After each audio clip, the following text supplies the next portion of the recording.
Pernah tak anda terfikir bagaimana sebuah kelab boleh sanggup kehilangan pemain secara percuma sedangkan ada tawaran puluhan juta euro di atas meja? Itulah persoalan yang sedang hangat diperkatakan dalam kalangan penyokong Liverpool selepas muncul laporan bahawa Inter Milan telah membuat tawaran sekitar 25 juta untuk Curtis Jones, tetapi Liverpool menolaknya tanpa berfikir panjang. Bukan sahaja ditolak, malah laporan tersebut menyatakan Liverpool telah menghantar mesej yang cukup jelas kepada Inter jika anda mahu Curtis Jones datang dengan harga yang jauh lebih tinggi. Persoalannya sekarang, kenapa Liverpool begitu tegas? Adakah Curtis Jones sebenarnya lebih penting daripada yang ramai sangkakan, atau adakah Liverpool sedang mengambil risiko besar yang boleh menyebabkan mereka kehilangan seorang pemain akademi secara percuma tahun depan? Mari kita kupas satu persatu. Apabila kita bercakap tentang Curtis Jones, kita sebenarnya bercakap tentang seorang pemain yang lahir dan dibesarkan sebagai penyokong Liverpool. Dia bukan pemain yang dibeli dari luar. Dia bukan pemain yang datang kerana wang. Dia adalah produk akademi Liverpool. Seorang budak dari Kirkby yang membesar dengan impian bermain untuk pasukan utama Liverpool. Sejak melakukan penampilan sulung bersama pasukan utama pada tahun 2019, Jones telah melalui pelbagai fasa. Ada ketika dia dianggap sebagai masa depan Liverpool. Ada ketika dia dipuji sebagai salah seorang bakat paling besar yang pernah lahir dalam akademi kelab, dan ada juga ketika dia menerima kritikan kerana prestasinya yang tidak konsisten. Namun satu perkara yang tidak boleh dinafikan ialah kesetiaannya kepada Liverpool. Dia sentiasa bersabar, dia sentiasa menunggu peluang, dia sentiasa berjuang untuk mendapatkan tempat. Tetapi musim 2025-2026 mungkin menjadi titik perubahan terbesar dalam kerjanya. Walaupun membuat 49 penampilan dalam semua pertandingan, Jones hanya memulakan 28 perlawanan sebagai kesebelasan utama. Ini adalah angka yang cukup menarik. Pada satu sudut, ia menunjukkan dia masih digunakan secara kerap. Tetapi pada sudut yang lain, ia menunjukkan dia masih gagal menjadi pilihan utama yang tidak boleh diganggu-gugat. Lebih menarik, pada penghujung musim dia terpaksa bermain sebagai bek kanan sementara.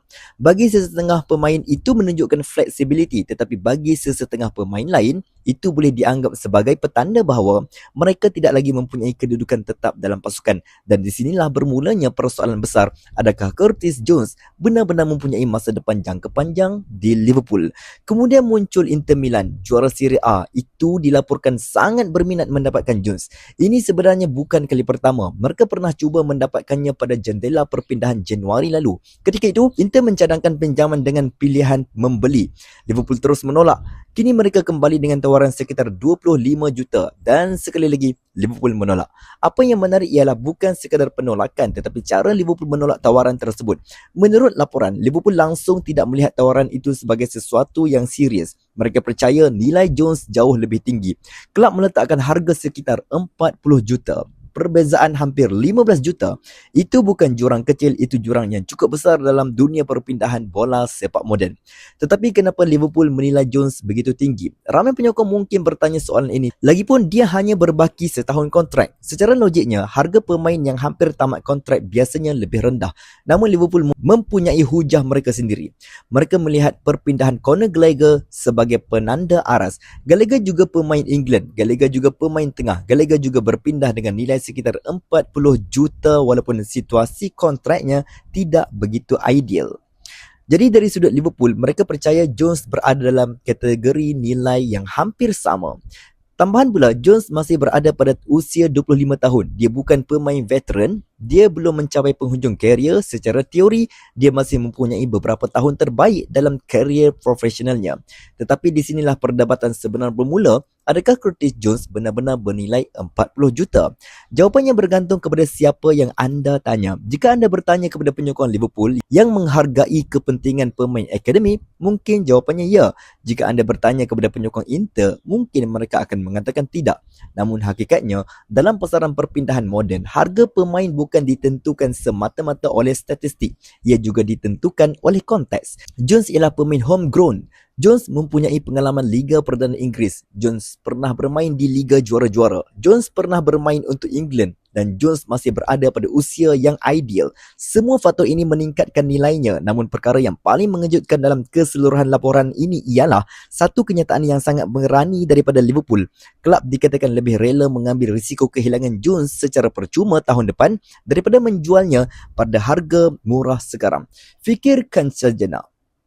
Dalam dunia bola sepak moden, kebanyakan kelab akan cuba mengelakkan situasi seperti itu. Mereka akan cuba menjual sebelum kontrak tamat. Mereka mahu mendapatkan semula nilai kewangan, tetapi Liverpool nampaknya mempunyai pendirian yang berbeza.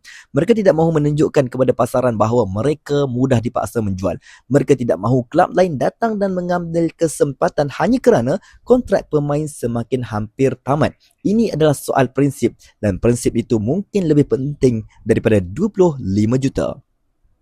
Namun strategi seperti ini juga mempunyai risiko. Risiko yang sangat besar. Jika Jones tidak menandatangani kontrak baharu dan tidak dijual musim panas ini, Liverpool boleh kehilangan semuanya. Tiada wang perpindahan, tiada pempasan, tiada pulangan kewangan. Pemain itu boleh berjalan keluar secara percuma, dan penyokong Liverpool pernah melihat situasi seperti ini berlaku sebelum ini. Sebab itulah ramai peminat mula berdebat, adakah Liverpool membuat keputusan yang tepat atau adakah mereka sedang berjudi. Pada masa yang sama, kita juga perlu melihat situasi daripada perspektif Curtis Jones sendiri. Bayangkan anda berada di tempatnya, anda berusia 25 tahun, anda berada pada kemuncak karier fizikal. Anda mahu bermain setiap minggu, anda mahu menjadi pemain utama, anda mahu membuktikan diri anda. Tetapi anda masih belum mendapat tempat tetap. Sudah tentu akan timbul persoalan dalam fikiran anda. Mungkin sudah tiba masanya untuk cabaran baharu. Mungkin sudah tiba masanya untuk keluar daripada zon selesa. Mungkin sudah tiba masanya untuk memulakan bab baharu. Dan itulah sebabnya minat Inter tidak boleh dipandang ringan. Inter bukan kelab biasa. Mereka adalah antara kelab terbesar di Eropah. Mereka bermain untuk kejuaraan. Mereka bermain di Liga Juara-Juara. Mereka mempunyai sejarah yang luar biasa. Bagi seorang pemain yang mahukan peranan lebih besar, perpindahan ke Inter boleh menjadi peluang yang sangat menarik. Malah ada kemungkinan Jones akan menjadi pemain utama di sana. Sesuatu yang belum tentu dapat dijaminkan di Liverpool. Tetapi di sinilah emosi mula memainkan peranan kerana Curtis Jones bukan sekadar pemain biasa, dia adalah seorang daripada kita. Sekurang-kurangnya itulah cara ramai penyokong Liverpool melihatnya. Dia membesar sebagai penyokong Liverpool, dia hidup dengan impian Liverpool, dia memahami makna lambang di dada itu, dan sebab itu sebarang kemungkinan pemergiannya terasa lebih emosional berbanding pemain lain. Persoalan terbesar sekarang ialah apa yang akan berlaku seterusnya. Adakah Inter akan kembali dengan tawaran lebih tinggi? Adakah Liverpool akan menurunkan harga mereka? Adakah Jones akan menandatangani kontrak baharu? Atau adakah kita sedang menyaksikan permulaan kepada perpisahan yang tidak dapat dielakkan? Buat masa ini, tiada siapa tahu, tetapi satu perkara yang pasti, saga ini masih jauh daripada selesai. Jendela perpindahan masih panjang, banyak perkara boleh berubah, tawaran baharu boleh datang, kelab baharu boleh muncul, perbincangan kontrak boleh disambung semula. Segalanya masih terbuka. Apa yang boleh kita simpulkan daripada perkembangan ini? Pertama, Liverpool masih menghargai Curtis Jones lebih tinggi daripada apa yang Inter tawarkan. Kedua, Liverpool tidak mahu menjual pemain pada harga yang mereka anggap tidak mencerminkan nilainya. Ketiga, masa depan Jones di Anfield kini berada dalam keadaan yang sangat tidak pasti. Kerana kadang-kadang cerita perpindahan bukan tentang pemain yang mahu pergi, bukan tentang kelab yang mahu menjual, tetapi tentang dua pihak yang masih belum mendapat menentukan sama ada perjalanan mereka harus diteruskan bersama atau berakhir di persimpangan jalan. Dan itulah situasi yang sedang dihadapi oleh Curtis Jones dan Liverpool hari ini. Apa pendapat anda? Jika anda berada di tempat Liverpool, adakah anda akan menerima 25 juta daripada Inter Milan? Atau adakah anda juga akan mempertahankan nilai pemain akademi seperti Curtis Jones walaupun berisiko kehilangan secara percuma? Tulis pandangan anda di ruangan komen dan jawab juga soalan ini. Jika anda Curtis Jones, apa tindakan anda? Kita jumpa dalam video yang seterusnya. You will never walk alone.